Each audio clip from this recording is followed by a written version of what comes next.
వికారాబాద్ జిల్లా పరిగి పరిసర ప్రాంతాల్లో ఎడతెరిపి లేకుండా వర్షం పడుతోంది. భారీగా కురుస్తున్న వర్షాలతో పంట పొలాలు చెరువుల్ని తలపిస్తున్నాయి. నీరు ఎక్కువ కావడంతో పత్తి పంట ఎదుగుదల ఆగిపోయింది. పత్తి, మొక్కజొన్న, వరి పంటలకు భారీ నష్టం కలిగింది. భారీ వర్షాలకు సాగు చేసిన పంట వాగుల్లో కొట్టుకుపోయిందని ఆవేదన వ్యక్తం చేశారు రైతులు.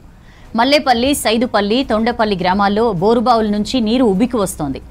కంకల్ ఈసీ వాగు, పరిగి పెద్దవాగు, గొడుగునివాలిపల్లి వాగులు పొంగి పొర్లడంతో రాకపోకలు నిలిచిపోయాయి. పరిగిలో రోడ్లు జలమయం కావడంతో పాటు ఇళ్లలోకి వరద నీరు చేరడంతో స్థానికులు అవస్థలు పడ్డారు.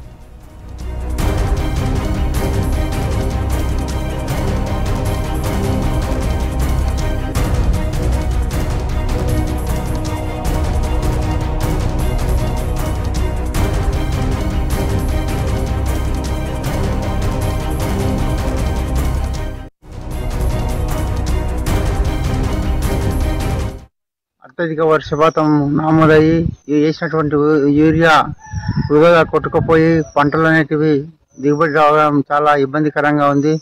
పంట నష్టాలు చాలా జరుగుతూ ఉన్నాయి. కావున గవర్నమెంట్ వెంబడే స్పందించి మన వ్యవసాయ అధికారులను గ్రామాల్లో తిరిగేటటువంటి కార్యక్రమాలు చేసి ఏ పంటలు నష్టపోయి వాటి మీద వాళ్ళు దృష్టి సారించి పేర్లు నమోదు చేసి గవర్నమెంట్ పంపించి రైతాంగానికి ఆదుకోవాలని నేను ఒక వ్యవసాయ రైతుగా కోరుకుంటా ఉన్నాను.